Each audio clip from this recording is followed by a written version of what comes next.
Morning. I'm very pleased to welcome you to our joint webinar, The Chilean Plebiscite, What It Means for Democracy, jointly organized by the Latin American Program of the Wilson Center and the Latin American Program of International Ideas. As you know, on October 18, 2019, Chile experienced a major social outbreak in response to the unfilled social demands and historical inequalities, added to a generalized perception of dissatisfaction regarding the main social and development-related aspects such as health, education, social benefits, and pension systems. It also represented a lack of consensus regarding to the ethical and social values framed at the current constitution that was adopted during the military regime in 1980. After weeks of disorder, violence, and political confrontation, on November 15, 2018, the main political parties agreed to hold a constitutional referendum on April 26, 2020. Similar to other electoral processes in Latin America, this referendum had to be postponed due to the COVID-19 pandemic. 1 year after this mass protest, next Sunday, October 25th, Chile will hold a national plebiscite to reform the constitution. Proponents of Apruebo, I approve, view a new constitution as a means to expand democratic freedoms and participation and overcome deep-rooted social inequalities. Those in the opposite camp, Rechazo, I reject, oppose the drafting of a fundamentally new constitution, suggesting that the process could result in the erosion of fundamental democratic principles and open a Pandora's box of unknown economic and social consequences. A second question on the October ballot has to do with a mechanism for drafting a new constitution. At stake are two different procedural models. One, the election of an entirely new constituent assembly, or two, a hybrid model of current legislature in addition to elected cities. If citizens vote on October 25th to approve a new constitution, a subsequent vote will be held in April 2021 to choose the representative who will draft it. A final vote on the new constitution will take place in 2022. What does the debate over constitutional reform in Chile mean for the future of democracy in Chile? How many people will participate? Will Chilean citizens solve the difference through this electoral process, or will the disagreement and discord between the political and social stakeholders remain? These are some of the key issues that our panelists will discuss during the next hour. I want to thank our four standing speakers for joining us today to help us learn more about this historical moment in Chile. I also want to thank the director of the Latin American program of the Wilson Center, Cynthia Armstrong, and her exceptional staff for their great support in co-organizing this webinar. Dear Cynthia, the floor is yours.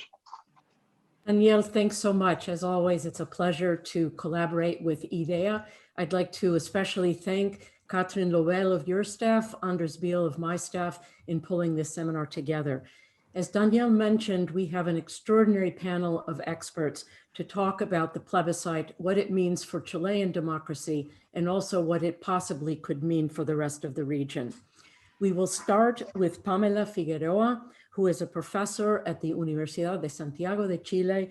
She has taught at virtually every major university in Chile, from the Universidad Diego Portales to the University of Chile, the Universidad Central de Chile. She's worked in the Ministry of Interior and has been a leader in the PPD party. She will be followed by the Honorable Dario Paya, who is the executive president of the Leadership Institute Chile. He is former ambassador to the Organization of American States and a founder and secretary general of the UDI party, the largest political party in Chile. He served in Congress for 16 years. Our third speaker is Patricio Navia, who is also a professor at the Universidad Diego Portales and at New York University in the United States. Patricio is one of the most prolific writers and interpreters, certainly in the English-speaking world, of what is taking place in Chile. And finally, but certainly not least, the Honorable Heraldo Muñoz, who is the president of the Party for Democracy. He is the former Minister of Foreign Affairs, Chile's former ambassador to the United States, to Washington, to the Organization of American States, one of Chile's true distinguished civil servants. So we will start with Pamela. Each of the speakers will make short opening presentations, followed by questions.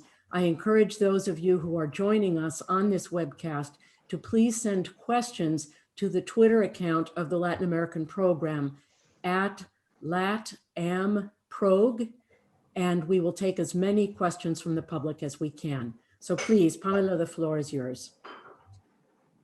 Okay, thank you very much, Cynthia and Daniel, to the Latin American program of Woodrow Wilson Center and the International for this invitation and for this panel. I think that we are in a very important moment in Chile, and it's a historic process for the next plebiscite on October 25. The first thing that I want to say is that the plebiscite for the new constitution is not just because of the social movements, the social uprising last year, in October last year.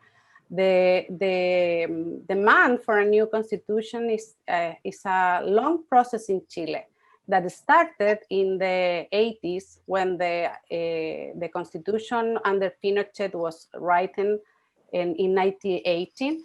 And then many social movements asked for a new constitution in different times on the recent history in Chile.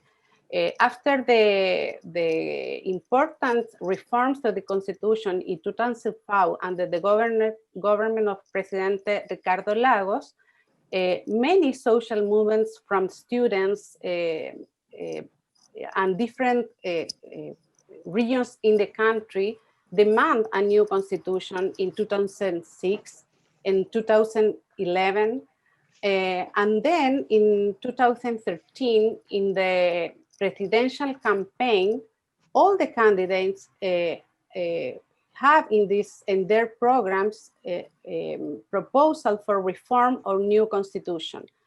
This is the reason why in 2015, the President Michelle Bachelet started a process, an institutional and democratic process to change the constitution. And we have in the country a very innovative process of citizens' participation about the constitution, and the president sent a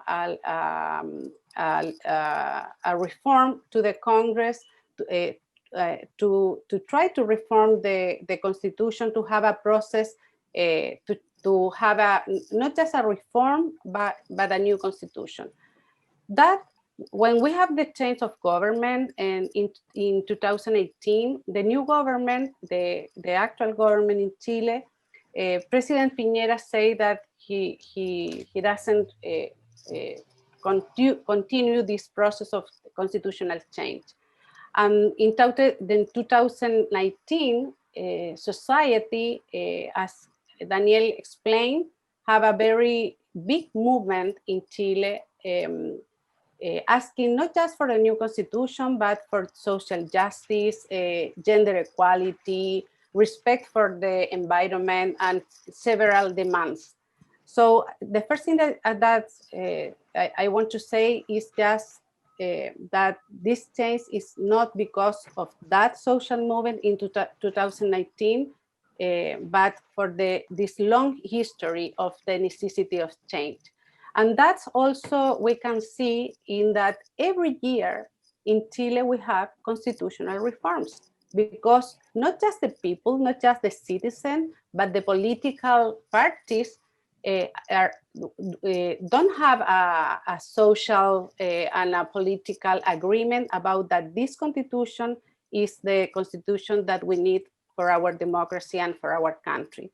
So the problem with the constitution in Chile is not just the lack of legitimacy, because that was written under an authoritarian regime.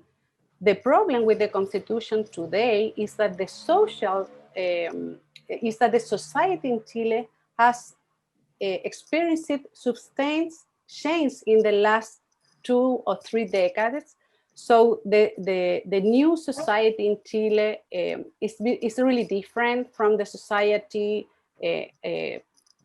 from 1980, from 1990. So we need a new constitution, because this constitution is very rigid. So we cannot have the public policy, the laws that we need to respond to the demands of the society. So the next thing that I want to say is that the political process today, the constitution process in Chile, is a process that is clearly regulated and respond on a broad political agreement.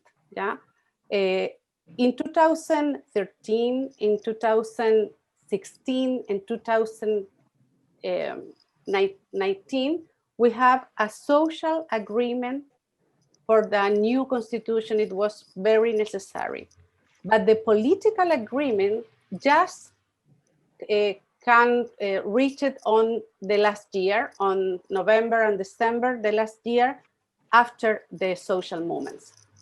But so today we have a broad social agreement and a broad political agreement about the necessity of the new constitution. This is the reason why, if you read the opinion of the citizens through the polls and different studies, a majority is saying that the Apruebo, approve the new constitution, is the main preference of the citizens. So I think that today we have all the democratic, institutional, and social conditions to have a very democratic process to change the new constitution under democracy that need that change, because Chile has a very long history of democracy, but today we are in a political and social crisis, and we have to see that. We have political parties with lack of legitimacy. We have a government with lack of legitimacy. We have a regime that is with a very strong presidential system, but with very few confidence from the citizens with that government, with the political parties. So I think that this process that is very clearly regulated, based on a broad political agreement, is a good way, is a democratic, institutionally, and participatory way to change this constitutional frame to result in the short term, in the medium term, and in the long term, the demands that the Chilean society has today in our country. The main social demands, as Daniel said in the introduction, are the very big problem that we have with inequality. Chile is a country member of the OECD, but we have the very high inequality expressed in income inequality, but also in social inequality. For example, in the relationship, in the gender issues. And this process, for example, the Convención Constitucional, the organ that the institution that we debate the constitution, if we approve win in October 25, it will be a space with gender equality, with the inclusion of the independence in not just political parties. So we have all the conditions that these new rules can be inclusive from different, not just political parties, but social movements to discuss what is the constitution and the rules that we need for protect and deep our democracy. So I'm very confident that this process it will be not just good to resolve the social and political crisis in Chile, it could be also an example for Latin American countries to resolve social demands through the democratic and institutional rules. So that's my first statement. So thank you very much. Pamela, thank you so much. We'll now turn to Dario, if you could unmute. It's there, Anne. Well, thanks, Cynthia. Thanks for the invitation. And I very much like the fact that Pamela just put where we are at in a historical context. I think to even try to approach an explanation of how we ended up with this deal, with this process, which is possibly the worst possible way to approach if what it's wanted, it's a set of constitutional and institutional arrangements in which a vast majority of Chileans agree, it provides stability, I think this is probably the very worst system, but it's the one we have. So to figure out how we got there, so that at 3 a.m. on a given night, as some people point out, at gunpoint, metaphorically, this agreement was reached.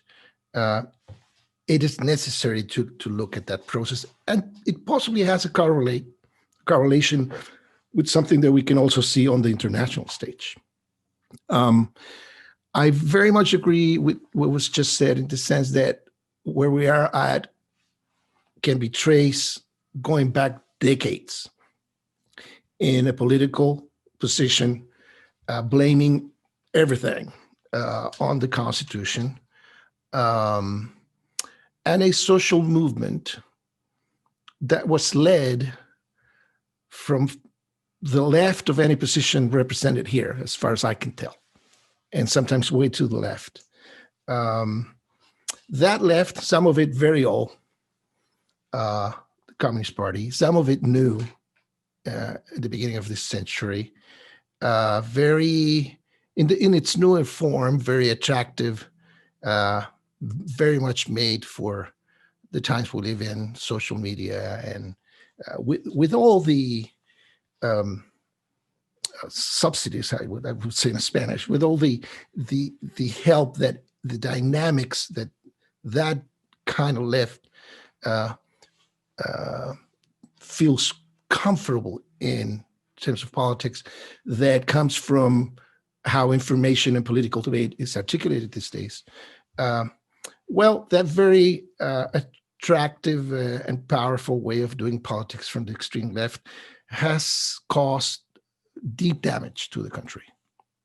On many fronts. For once, it destroyed our sense of reality.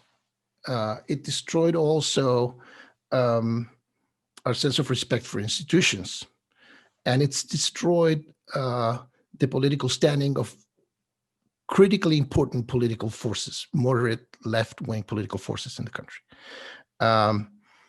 I won't go into details, but you can easily find examples. It doesn't take a scholar, just Google.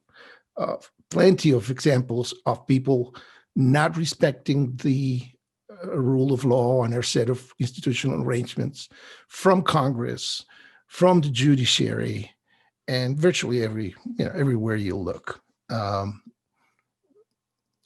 Which is, well, I don't need to go into that. I'll state that just as fact. I also mentioned that it's destroyed our sense of reality. I always go back to a poll, it was an international poll published in 2010, where Chileans expressed a huge optimism to the future. We were better than at any time before. The future was going to be better than wherever we were at. Our kids were going to be better than it is. The country's great. Their favorite country in the world, at least in Latin America. In the same poll, they were asked about the Constitution. 85% of the same people wanted to change it, and nobody really understood why.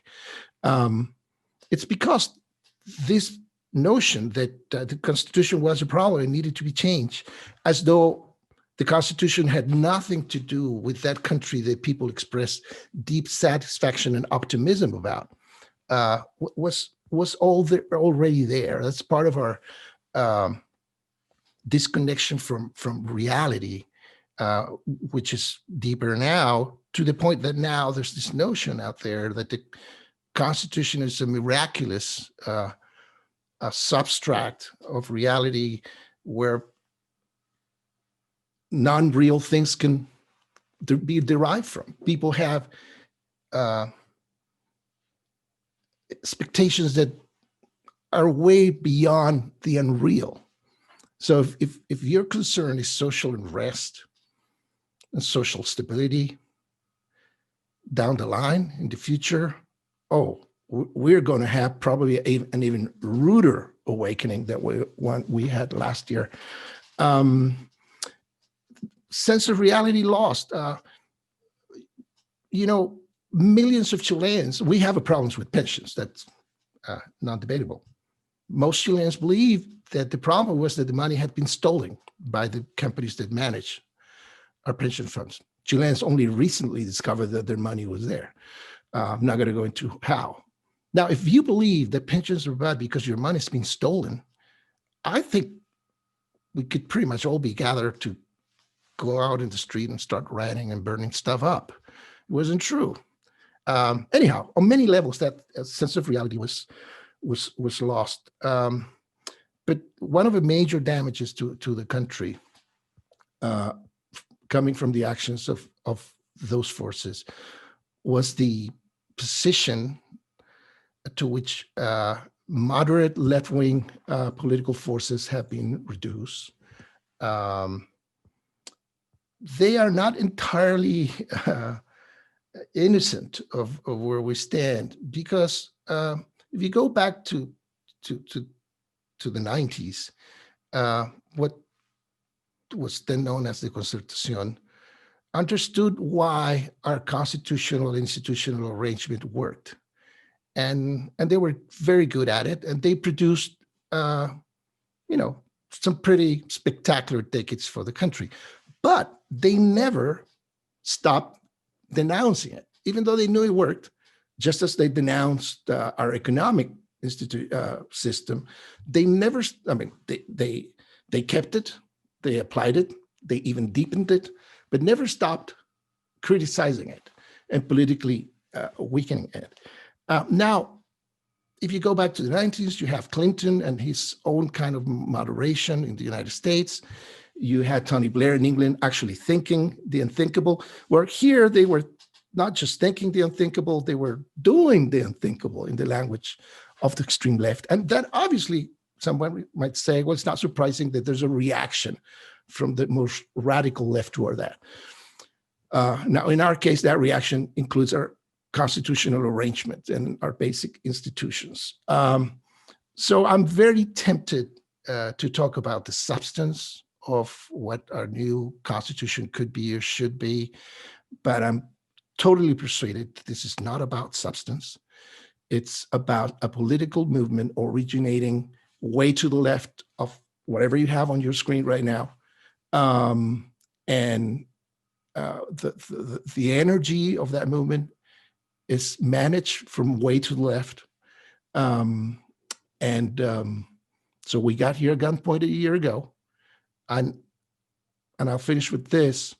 At some point, we have to figure out how the moderate center left regains its footing so that we can have an actual constructive political debate to work our way out of this situation.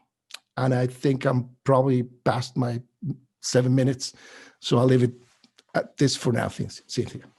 Thank you so much, Dario. We now turn to Patricio Navia.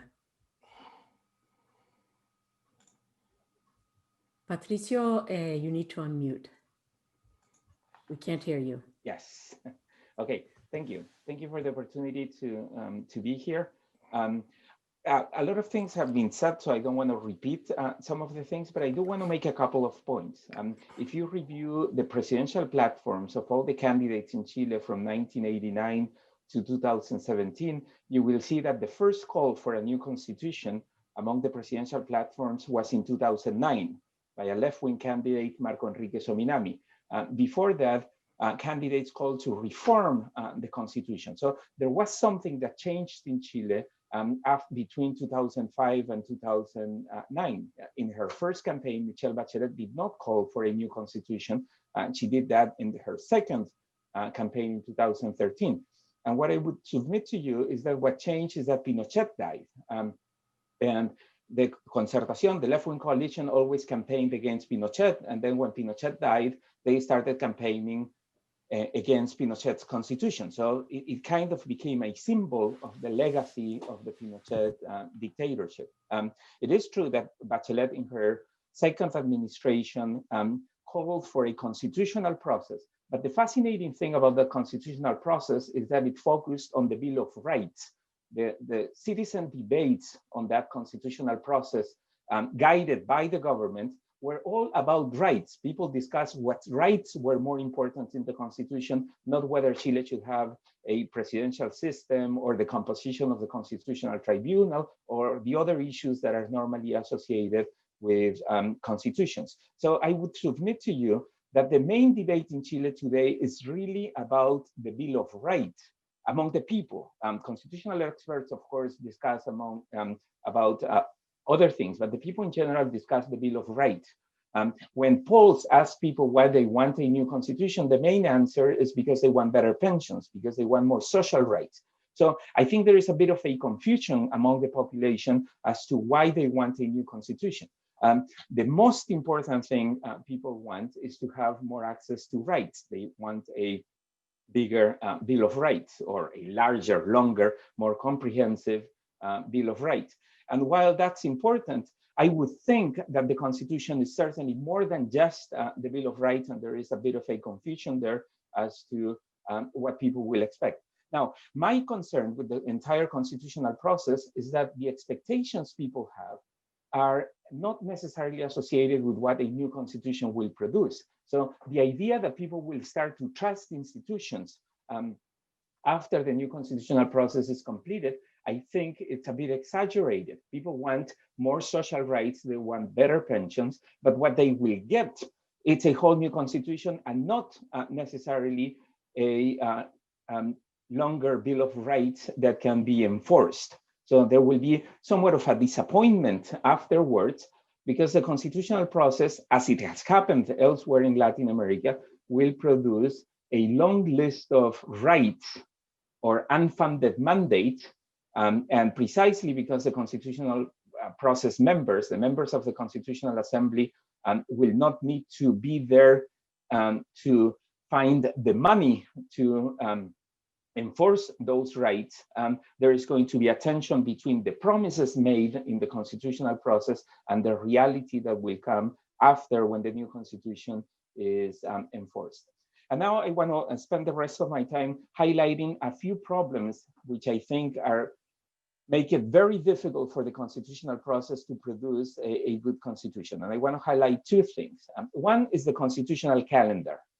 So Chile is going to be the first Latin American country that writes a new constitution together, concurrently with a presidential election process. So the Constitutional Assembly will be elected in April 2021, and they will begin their work in May 2021, probably late May 2021.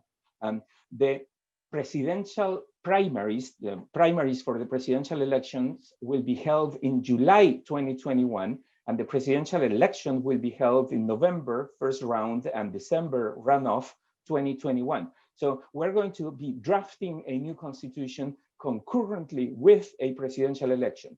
Nobody has tried that, and I think there are good reasons to think that that's not a good idea.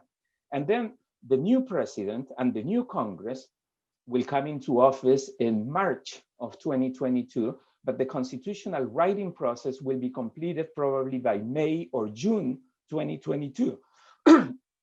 And then there will be an exit referendum probably in July 2022, and the new constitution will come into effect in August 2022. So in short, what we will have is a president and a new Congress sitting there waiting for the new constitution process to be completed. So this is, the president will assume power, but the president will really not have any power because we won't even know what kind of powers and attributions the new president will have under the new constitution. We will have a bicameral Congress elected in November 2021, but we won't know whether the new constitution or the new Constitutional Assembly will produce a unicameral or a bicameral Congress. So in essence, this is like when you get married to someone, but then you cannot move into with that person until the previous spouse leaves the house, and you're going to have to wait 6 months for that to happen. So the calendar, it's really badly designed. I don't think anybody can say that the calendar is a good design. And since the devil is in the details, my concern is that we are setting ourselves up for a process that will ultimately fail and lead people to a higher level of disappointment with the political system because they are not getting what they were promised they would get. And second and final point on the design is the composition of the Constitutional Assembly. While I agree that most people want a new constitution written by normal, regular people, we have adopted the rules for the Constitutional Assembly are going to be pretty much the same rules that are used to elect the Chamber of Deputies currently, 155 members with gender parity, so that's a significant improvement, but we still are electing the members of the Constitutional Assembly based on districts that are highly malapportioned. So the representation in this Constitutional Assembly is not going to reflect the reality of the population in Chile. And political parties and representatives of political parties, of course, will have an advantage in order to make it into the Constitutional Assembly more than individual or normal citizens. And that's going to generate some tension and probably some dissatisfaction as well. So I close making the following point. Chileans want a new constitution because they want a longer, more comprehensive Bill of Rights. The constitution will likely produce that longer, more comprehensive Bill of Rights.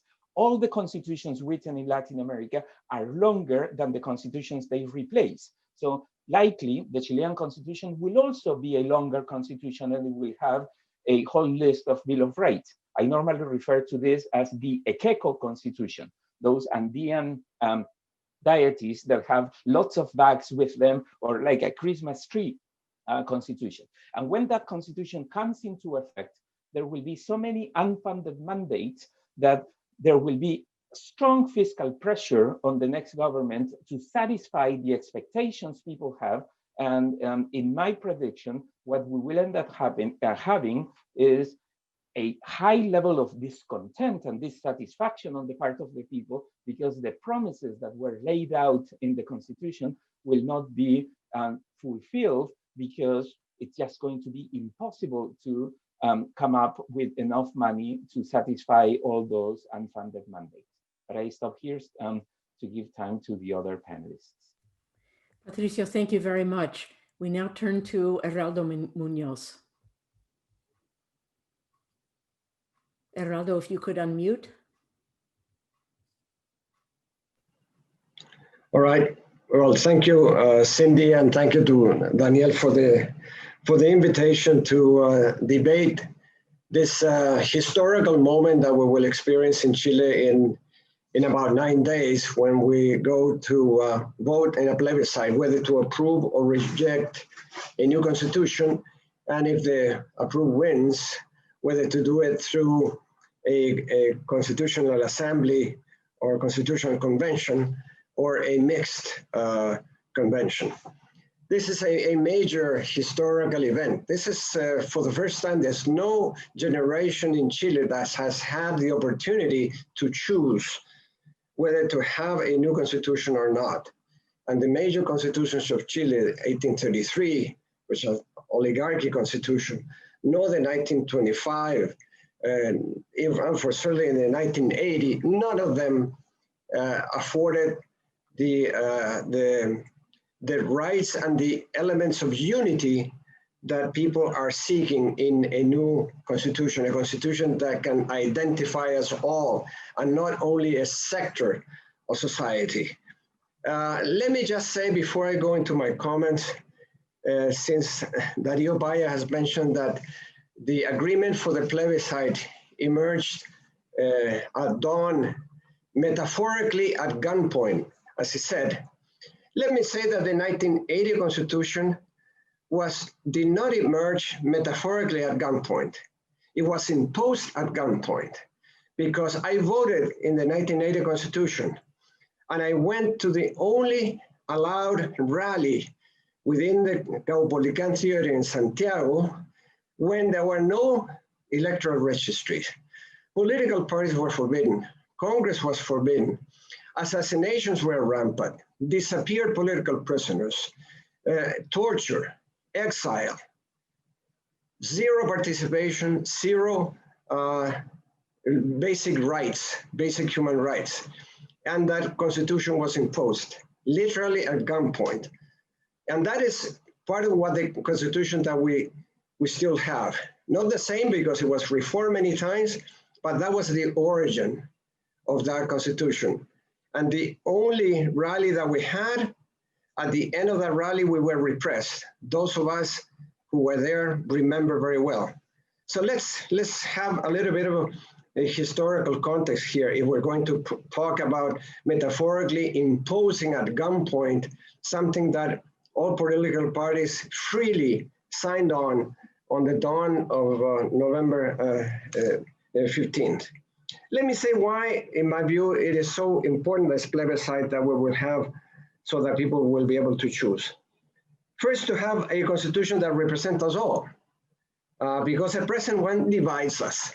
That is objective, and that is, no one can deny that the present constitution divides us. Second, to remove or reshape the logs that still remain in the constitution, even after so many reforms, like high quorums, the nature of the constitutional tribunal, the underpinning doctrine of a subsidiary state, among others. Third, because it's a way to channel discontent and anger about inequality and abuse through a political process. If there is the polarization that we observe, how do we deal with it? Except through a political process and a constitution process. There's no other way unless you want to do it through repression. And fourth, because this is an opportunity for a new political pact for Chile's future. Now, the forces of the reject option argue that, assuming that the approve wins, along with the Constitutional Convention, that the country will experience a fatality, that two antagonistic blocs will face each other, leading to lockdown. And Chile today is much more diverse than that. In the approve option, in fact, and nobody has said this, but there are distinguished leaders of the right, like Senator Sosandón or Senator Felipe Cast, and people of that are part of the party of Darío Paya, like Mayor Lavín or Mayor Delgado, and there are others of Renovación Nacional, for certain the present Minister of Defense, but also mayors like Alessandri, Mayor of Santiago. So let's be clear here. It's not like an opposing bloc of the center left versus an opposing bloc of the center right. That is not the case. This is much more diverse.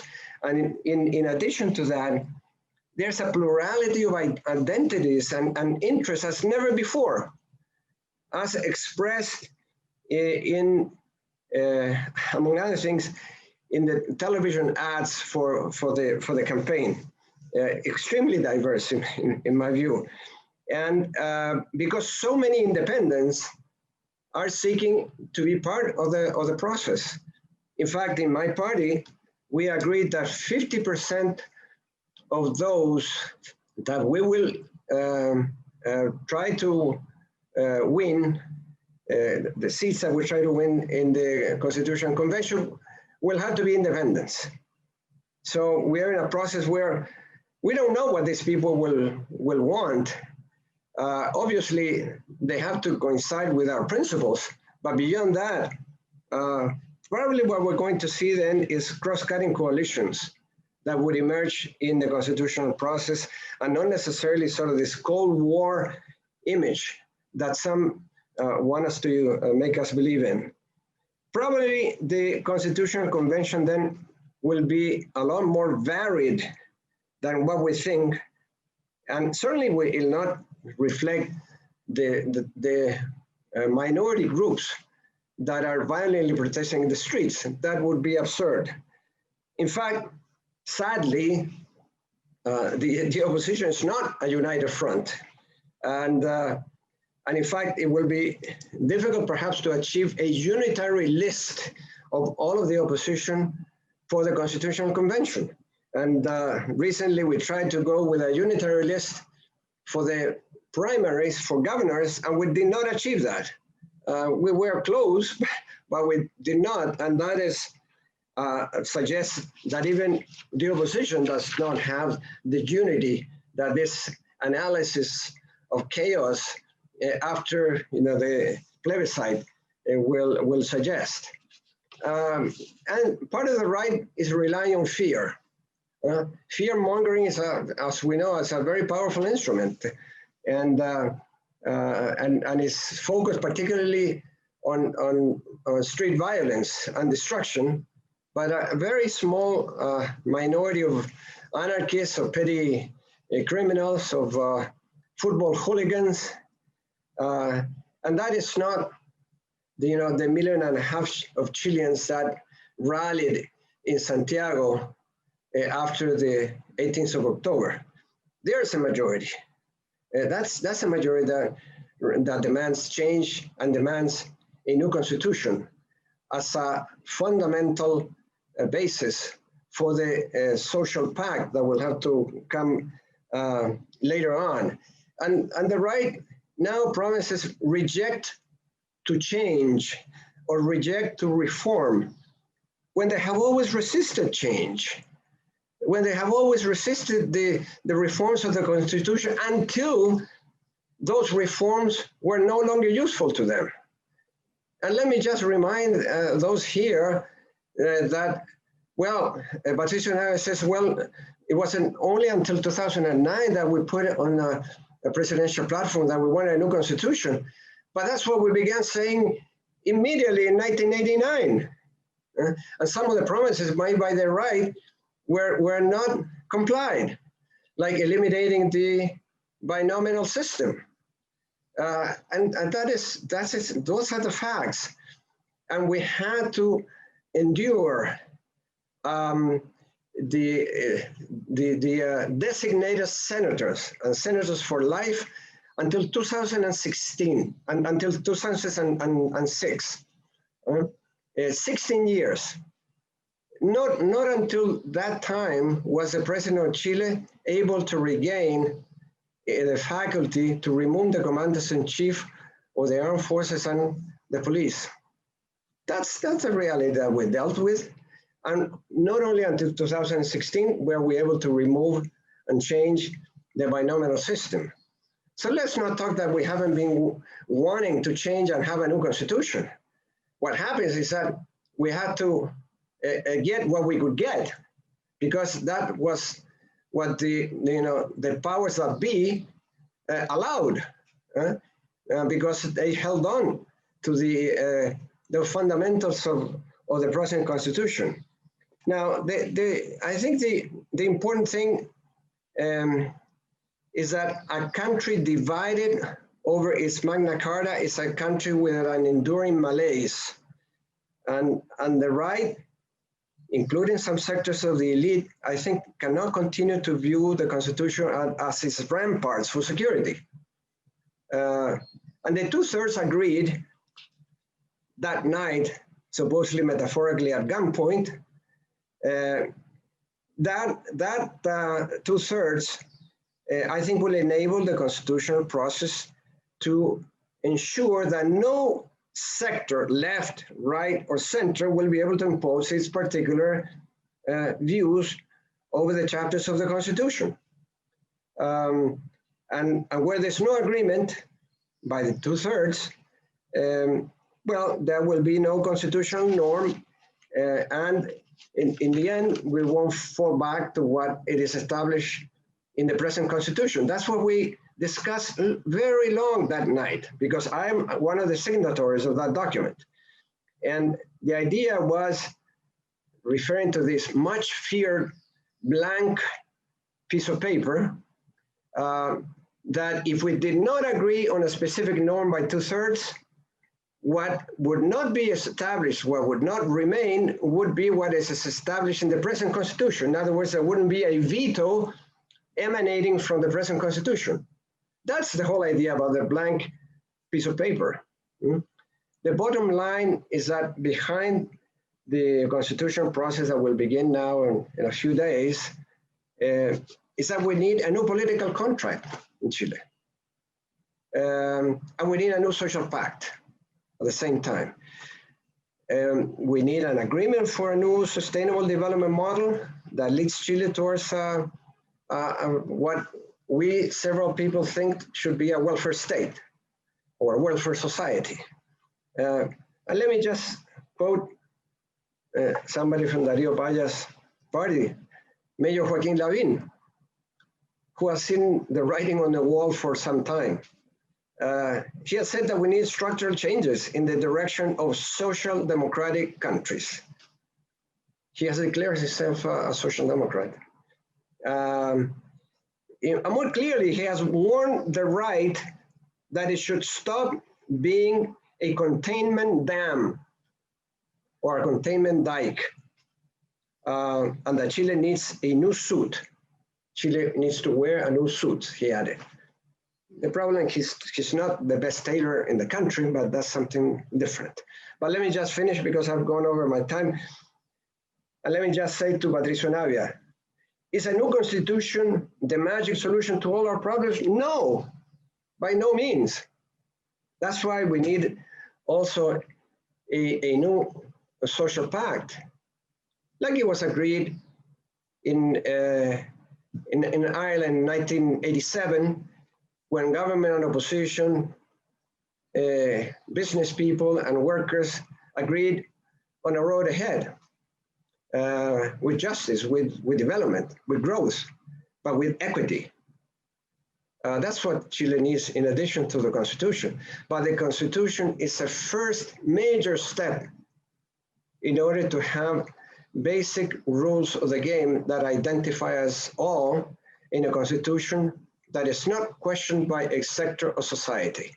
That cannot happen in any country, and the plebiscite that we will have in 9 days is the first step towards a future that I think will be brighter than what we have experienced in the past.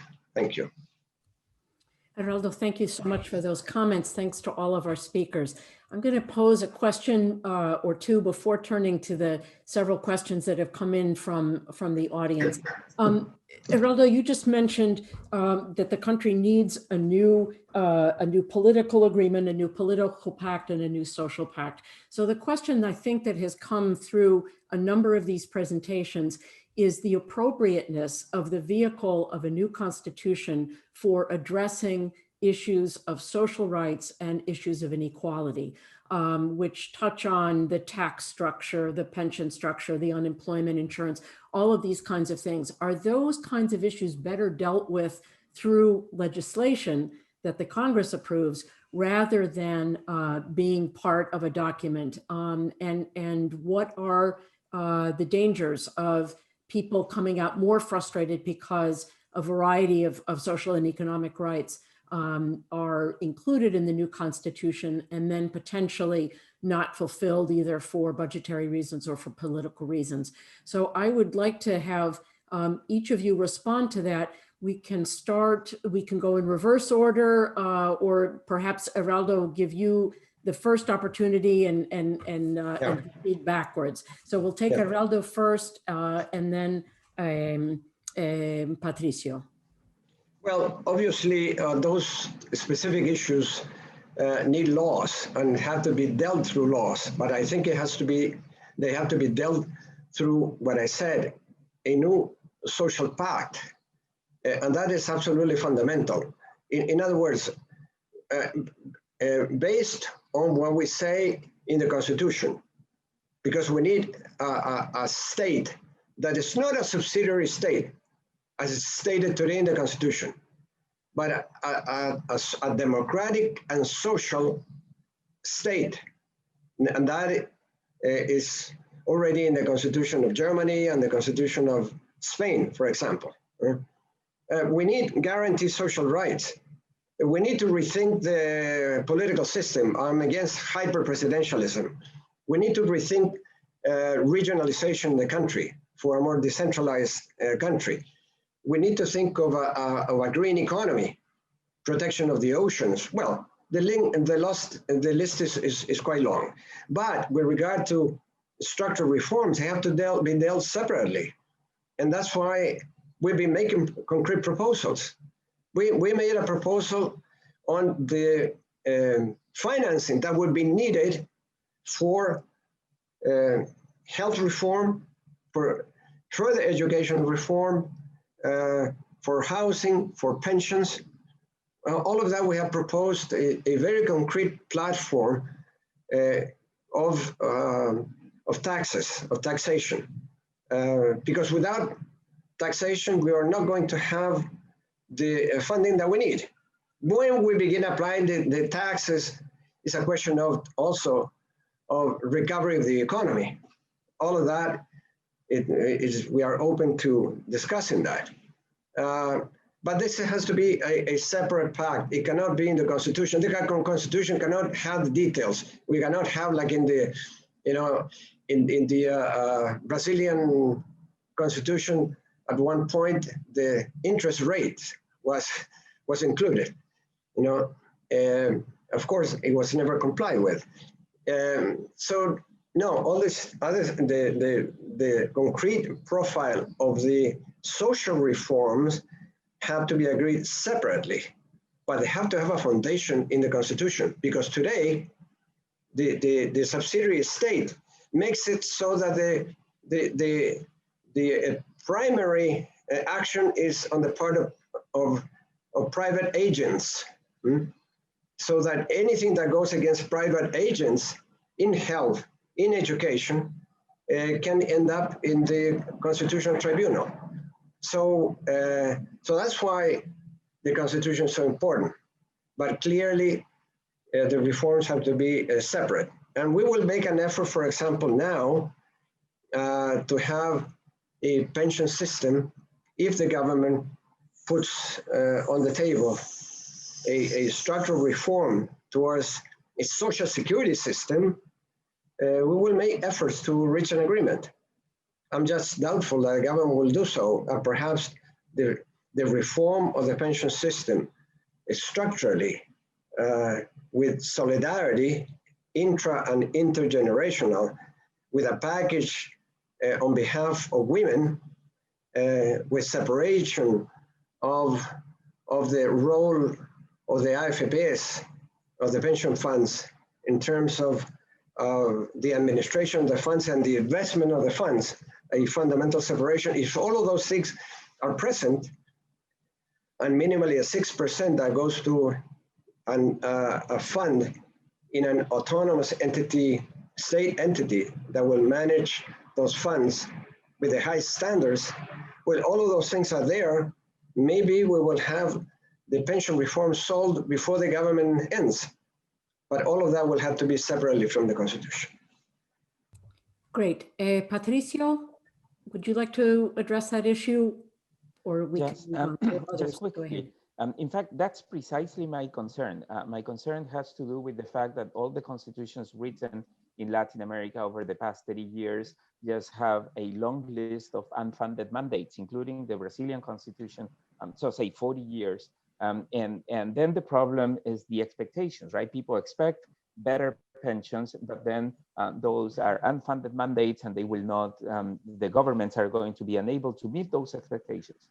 I think Heraldo's right in pointing to the need to generate economic growth, but a constitutional process will delay the process of economic recovery. And then after the constitution is promulgated, the problem that we will have in Chile is that the constitution will have so many different things, just like the Colombian constitution did in 1991, that there will be a few years when the Constitutional Tribunal or any other high court will have to determine which of the many contradictory principles in the Constitution has to prevail. So my concern is that we will end up having such a long Constitution that the uncertainty will prolong after the Constitution is promulgated in mid-2022.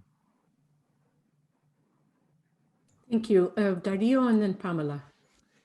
Well, the answer to your question, Cynthia, in my opinion, is it's the same as Heraldo's, except in just one word.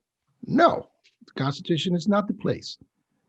Now, when any Chilean, and you could do the same, watch the political ads. We have this peculiarity in Chile where all political ads on TV have to be shown at once at a certain time on TV. That will happen at 11:30 Eastern.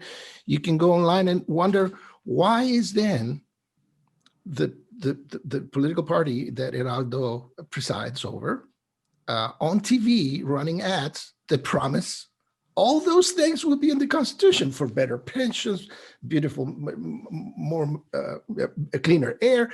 It's there. Just watch them. That's why I keep saying that we are setting ourselves for an even ruder awakening down the line, because Heraldo said we need a constitution that is accepted by everybody, that is not rejected by a portion of the country. Nothing on which 2/3 of Chileans can agree will be accepted by the people driving this process, which are to your left, Heraldo.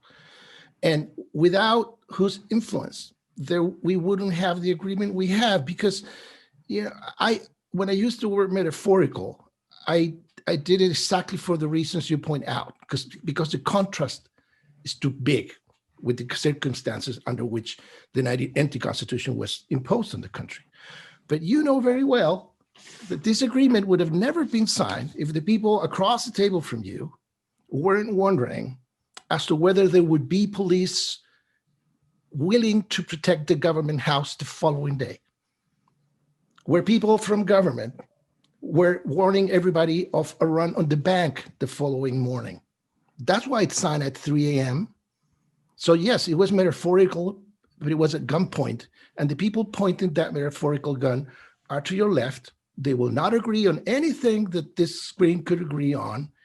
A portion of the country will continue to push. And when they do that, they will be able to point at those who have promised that magically we were going to solve all these problems with the Constitution. That's my concern. That's why I think this is a bad agreement.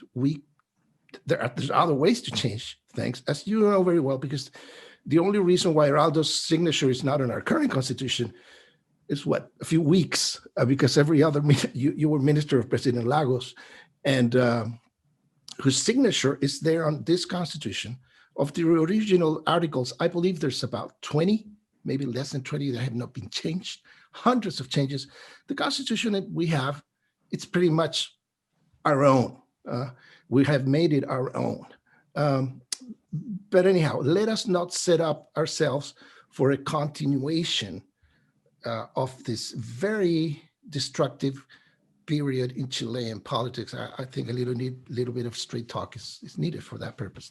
Cynthia. Okay, Pamela, and then we're going to go to a couple of questions from the audience. Please go ahead. Okay, thank you, Cindy. A lot of things to say because of this conversation. The first thing is that I don't agree that the people in Chile just want a bill of rights, of social rights. The citizen dialogues in 2016 show that people in Chile not just want more social justice through social rights or guarantees, the people also want to participate, to balance power, not just between the executive and legislative power, but also with the citizens. So I think that in the debate, it would be not just social rights, but also about democracy, because we need a democracy that would be more legitimate, more inclusive. Because the question is, what gives legitimacy to a constitution? What the confidence to the democratic institution? And the way to do that is more democracy, more participation. And this constitutional process in Chile, and I totally disagree with Darío that say that it was a political agreement just under pressure, because after that night in November, a team, a group of 14 experts worked, and I was part of that team of people. We worked for 3 weeks every day to write and to agree on a bill to do this process in this way, with a plebiscite, with an election on conventional constitution, with a plebiscite to ratify the constitution after. So it's not just a night to politicians talking about. It was a really institutional and democratic process to reach an agreement on how to change the constitution. So we have a process that is very, very clearly and well regulated. As Heraldo said, we have many rules to guarantee that the process will be democratic, transparent. For example, beside that Heraldo says about the white papers and the 2/3 quorum needs to reach agreements in the topics of the Constitution, we have also a role for the Supreme Court to resolve problems in the Convention Constitutional. We have some agreement about the Constitution have to include international agreements, the democratic and republican institution in the new Constitution. And I also want to say that other political actors, as the principal mayors of all political parties in Chile, have an important role in the process to have this process for a new constitution between the social protests in October 2019 and the agreement and the political agreement in November in 2019. Mayors from all political parties asked to the political system to have this constitutional plebiscite. So it's not just something like, appear in a night. It is a political process. It's a long social process for decades, people demanding a new constitution. And Cindy asked about why not change these things about the legislative process. And the answer is really clear. We cannot have respond to the social demands in Chile because our actual constitution doesn't permit have a profound change because of the principles of the constitution and because of the high quorums of the constitution. Just yesterday, we have a very impressive political process in the Congress because they were debating about the sexual education bill, and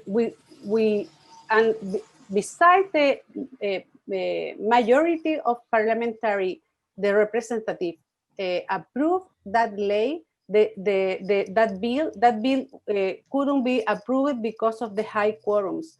For sexual education bill, we need 4/7 of all the votes in the Congress. That is really difficult, to to have bills that represent the demands of the society, even in those topics that are impossible to talk in the Congress today. So we need not just a social rights, social bills, we need also change our political regime.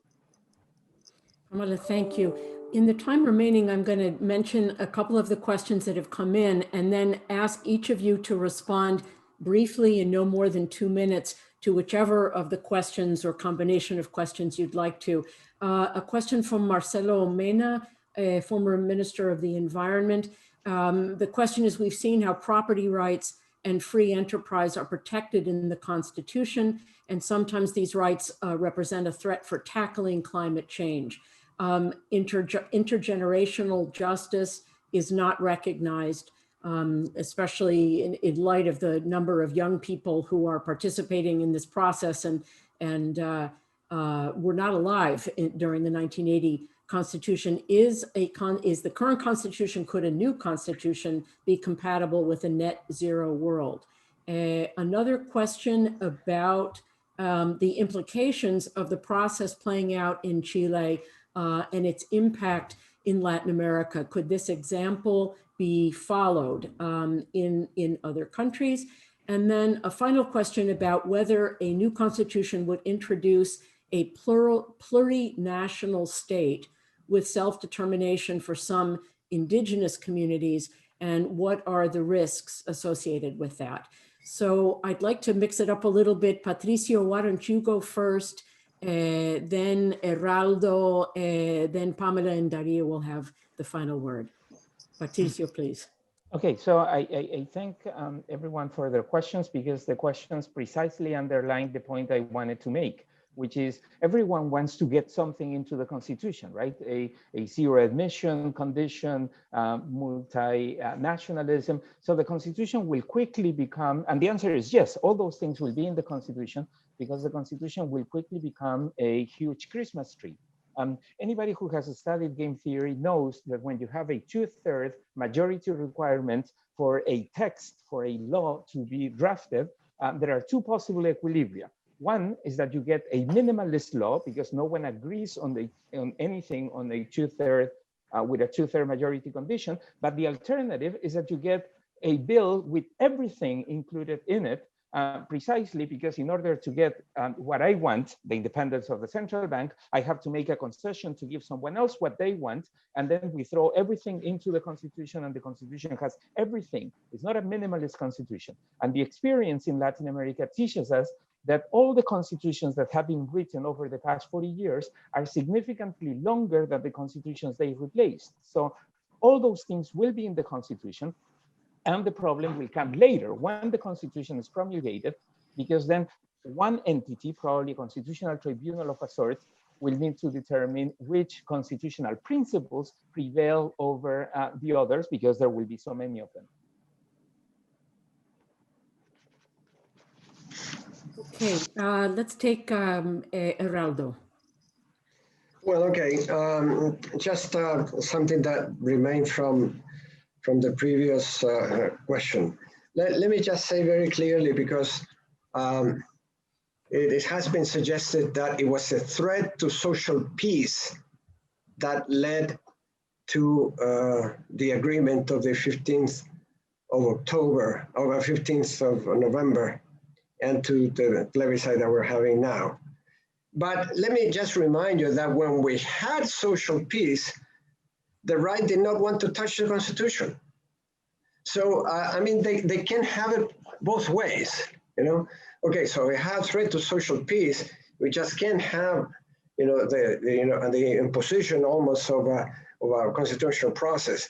But then when there is social peace, during all these years, decades, no, it couldn't be done either. And in fact, let me just remember what President Piñera said when he was inaugurated the second time, because we have been pushing for a new constitution. Let's remember, because Chileans tend to lose memory very quickly, that President Bachelet presented a whole proposal for a new constitution, for major changes of the constitution. It was rejected by the right. Today, there are friends of mine on the right that come over and said, we should have taken that up. That should have been the answer. We were mistaken by having rejected that. Because President Piñera said, no, we don't want to talk about a new constitution. It's not in our program. That was what President Piñera said immediately after his inauguration. Now he'll probably do a speech by, saying how important it is, the plebiscite that we're going to face in a few days. I hope he does say that. Well, but regarding to the questions, well, there are some issues that definitely are not under question. Nobody is questioning property rights, even though property rights are limited in the present constitution. And obviously property rights are not unlimited under any circumstance. That is obvious, and everybody knows that.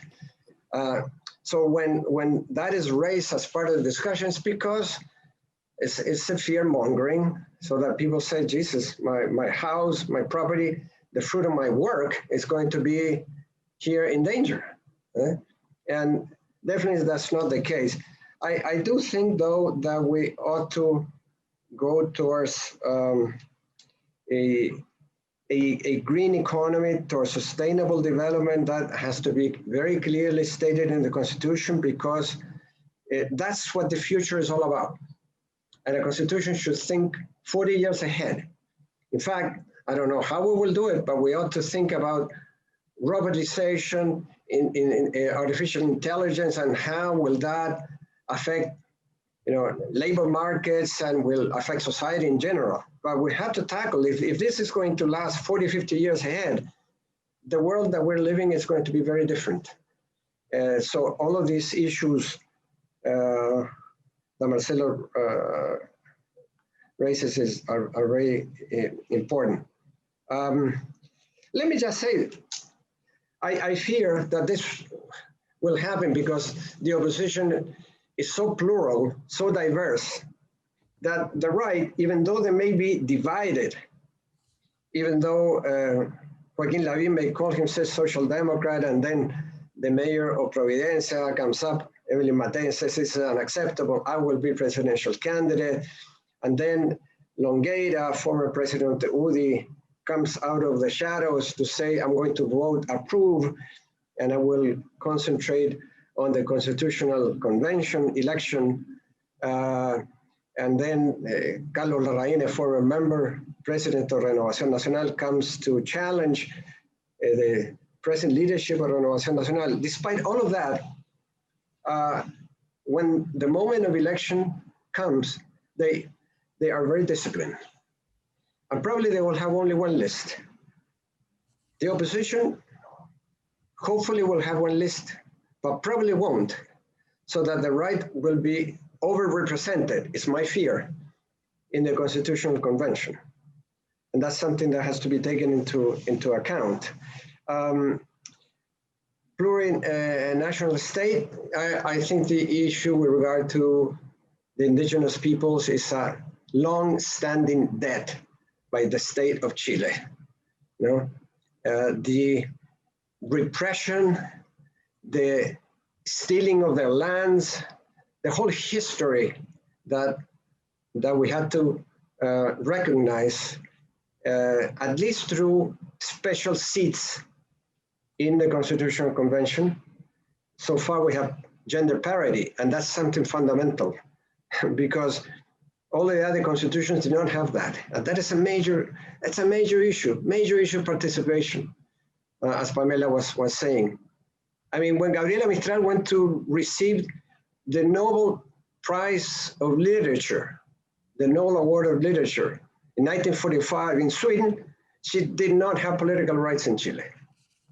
Now, women will have to be 50% of the Constitutional Assembly. So all of these issues are very important, and the recognition of the indigenous peoples is fundamental in my view, but it has to go beyond that. It's a question of lands, and it's a question of degrees of autonomy. How, that's part of our discussion. There are various models. In the United States, there's degrees of autonomy on the indigenous people in Canada and New Zealand. That's what we have to think together. but we had to go towards autonomy within a unitary state, for sure. That's at least is my view. Thank you, Heraldo. Pamela. Okay, thank you. I want to say that in order to protect and promote democracy in Chile, we need to update our institutions. The political system today needs to be updated to this new society. And for the questions that we receive now, I think that in Chile, we totally agree. We have to protect property rights, but we need a balance of power with the property rights, with social rights that will be guaranteed in the Constitution. And we have many people is talking today in Chile that we can do that, yeah, to have a balanced power between property rights and social rights, with a new economic model, with a new political system, and we can have that with fiscal rules to guarantee social rights in the context of our economy. In the bill that President Bachelet sent to the Congress after the citizens' dialogue of the new constitution in 2016, President Bachelet write in that project these fiscal rules to guarantee social rights in a context of the economic development. But we also need to have a democracy more inclusive, with the recognition of indigenous people, with gender parity, with the inclusion of all the citizens that feel that the political system today just have privilege for a small group of people. So I think, as I say, that this process is very institutional, democratic, and participatory to guarantee to have a new constitution that have balance of power and that will promote and protect our democracy. Thank you, Cindy and Dani. Pamela, thank you. Darío, and with that, we'll conclude. Thank you, Cynthia. Well, to be brief, I would second Patricia Navia's answer. Yes, I think those things will be, in one shape or another, would be part of any text that can gather 2/3 support. I think if that ends up happening, it will be by way of patchwork approach, where everyone gets something, at least symbolically. That will be a mess, and with lots of contradictions along the way and inconsistencies. And that will be a mess for our courts to figure out down the line. That it's, if there's only contradictions on a legal, at a legal level, I'm afraid that we could have plenty of non-well-resolved contradictions at the institutional level. To point out how frail and complicated this road forward is, if you heard Heraldo describe it a while ago, what he understands happens if, at the end of the process, the country rejects in a plebiscite whatever is proposed to them by 2/3 of this assembly, this Constitutional Assembly. He understands that we don't go back to the current Constitution. Well, I'm not going to say half, but almost half of the people who signed the same paper understand that if no agreement is reached for 2/3, or the country rejects that agreement, we go back to what we have today. So if on that level, is there anything more fundamental than that? I don't think so. On that level, there's a big discrepancy among reasonable people, because I'll be first to say that Heraldo's role himself has been reasonable along this process. But on that level, there's no agreement. So that's why I think the path we've chosen It's complicated. And if last thing, only to highlight that there are other paths. I understand the need for a political narrative. I understand the need for a story to explain our political positions. It's always a problem, though, when we believe our own stories. In 2005, there was political, social peace in Chile and political stability. And we agreed 90 plus changes to the Constitution. I was personally part of that process in the House with Ministro del Interior in Sulsa, while Heraldo was in the cabinet at the time. And we were able to agree on 100, not cosmetic, major reforms to the Constitution. The forces represented by Heraldo did not get everything they wanted. We agreed to a lot of things we didn't really like. It was a compromise, almost 100 changes. So we have been able to change the Constitution hundreds of times. We were just able to change it a few weeks ago on a matter as crucial and central as contentious as pensions. So again, there is an alternative way. The problem is that it does not satisfy the people who have been pushing this process all along and will reject anything that the country comes up by 2/3 a year and a half down the road. And that is my main concern of where we stand today. Thank you all so much, Pamela, Patricio, Heraldo, Darío. This has been a fascinating conversation, but also a very consequential one. And we will certainly be watching what happens on October 25th and in subsequent months in Chile.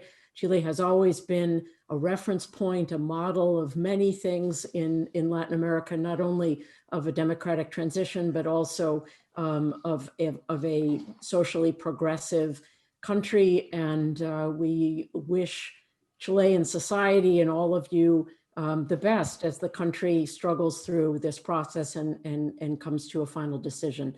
So thank you again for joining us.